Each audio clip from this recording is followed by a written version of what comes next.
Hello, I'm Master Kittel. Welcome to the Cycling Day. Hello everyone and welcome to another top 10 cycling transfer for the 2023 season. The transfer season has already been hectic so far, and with the relegation system looking like it'll take effect, there could be yet more transfers inbound. And unfortunately, we won't be including Mark Cavendish in today's list as we're still awaiting news of his 2023 destination. Will it perhaps be Israel Premier Tech, or will it be the new Paris cycling project? Who knows really. But before you get disheartened in the comments about a rider we've missed out, make sure to check out our top 10 cycling transfers 2023 part 1, I guess. And if you're new to the channel, make sure to subscribe to stay up to date with all our videos. Anyway, coming in at number 10, we have Tim Wellens. Tim Wellens will be leaving Lotto Soudal for the first time since joining them in 2012, in turn for UAE Team Emirates for the 2023 season. The attacking Belgian has had a mild season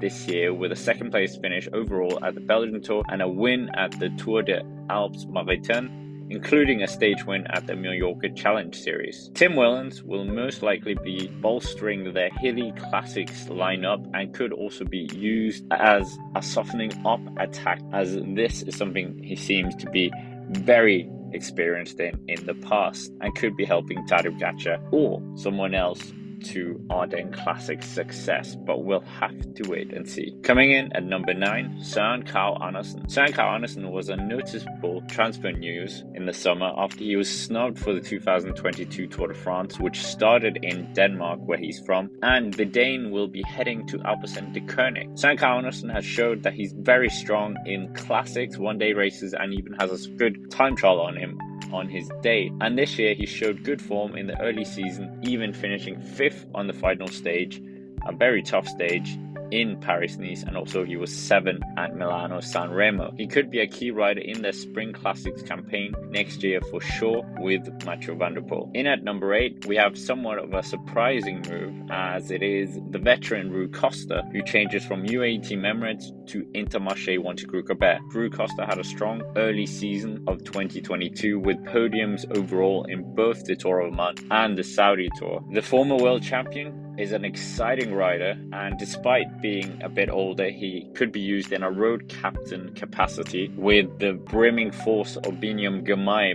but he might also have changed to Intermarché Wanty-Groupe-Gobert to get more opportunities for himself in his final throes of his career, with UAE Team Emirates changing very much towards the Grand Tours. So Rui Costa will definitely be interesting to see what he does at the Belgian outfit. Coming in at number 7, Eddie Dunbar. Eddie Dunbar is one of the most promising riders to have come out of Ireland for a very long time in terms of climbing, and it seems in the last couple of years he's been underutilized at Ineos Grenadiers somewhat, and there's no surprise in him moving away from Ineos to Bike Exchange Jayco after his snub for the 2022 Giro d'Italia this year. But Dunbar has definitely shown his capabilities in this season, winning both the Coppi of Bartoli and the Tour of Hungary overall. So it looks like Bike Exchange Jayco have definitely got an exciting prospect on their hands, and he might have more opportunity with Bike Exchange Jayco to race the bigger races. Coming in at number 6, Felix Großschartner. The Austrian star will be changing from Bora to UAE Team Emirates. This year's doubled Austrian champion on the road and the time trial will add his strong climbing ability and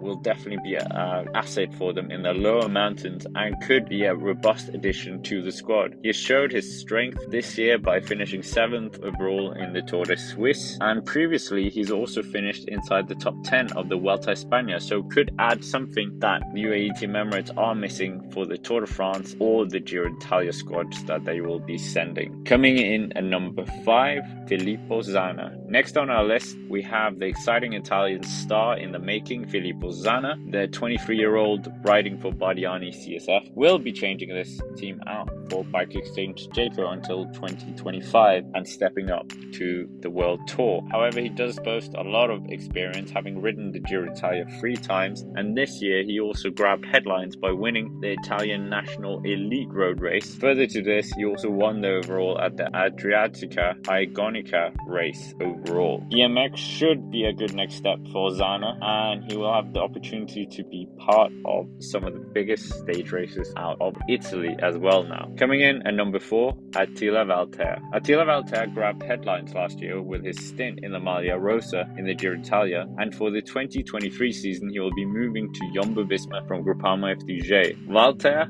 had a good set of results in 2022, winning the national elite Hungarian road race and also finishing 4th overall in Strade Bianchi, 2nd in the final stage of the Vuelta a Catalunya, as well as 5th place overall at the Tour of the Alps. So the Hungarian will be a versatile addition to the Dutch squad and could be allowed to ride as a luxury domestique in potentially the Giro d'Italia or even the Tour de France, and will definitely make sure for him to develop somewhat more. Before we get into our final 3, make sure to subscribe to the channel down below and hit the bell icon to stay up to date with all our videos, as we got plenty in store for the winter season. Sticking with Jumbo-Visma, our 3rd choice on this list is their new signing, the Slovenian Tratnik from Bahrain Victorious. Despite Bahrain not having a strong season, this has definitely not been the case for Tratnik, who's finished 9th in both Milan-San Remo and Dwars-Flandern this year. On top of that, he was also 12th at the Amstel Gold, 12th at the World Road Race and the Tour of Flanders. So Jan Tratnik will definitely be a hard man for the classic season for Jumbo-Visma and could be in aid to help Wout van Aert and potentially Kristoff Laporte to get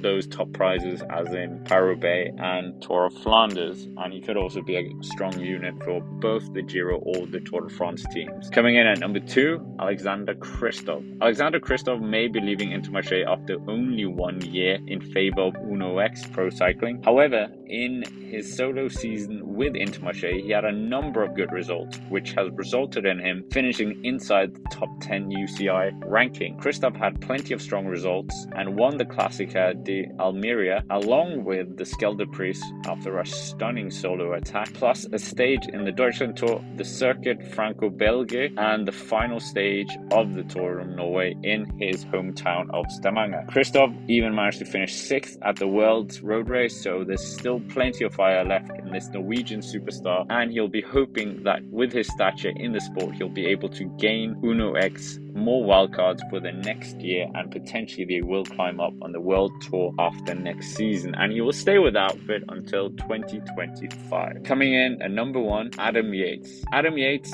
will be changing from Ineos Grenadiers to U18 Emirates and is our number 1 pick on our list. Adam Yates has had a strong season, finishing 2nd once again in the UAE Tour, 4th in Paris-Nice, 9th overall at the Tour de France, and won a stage in the Deutschland Tour as well as the overall, plus 2 strong showings in the Canadian one-day races. Adam Yates is an exceptional climber and could be an added reinforcement for Tadej Pogacar's mountain train in response to the strength of the Jumbo-Visma mountain train that was demonstrated in the Tour de France this year, but he could definitely be given opportunities for himself and could challenge for the overall in certain week-long World Tour stage races. So that's basically it for our video. Make sure to comment down below what was your favorite pick of these transfers, and check out our part 1, as I said, if you missed that one. And there will be even more end of season videos coming up shortly. So subscribe to the channel, like the video, and as always, thank you for watching and have a nice day.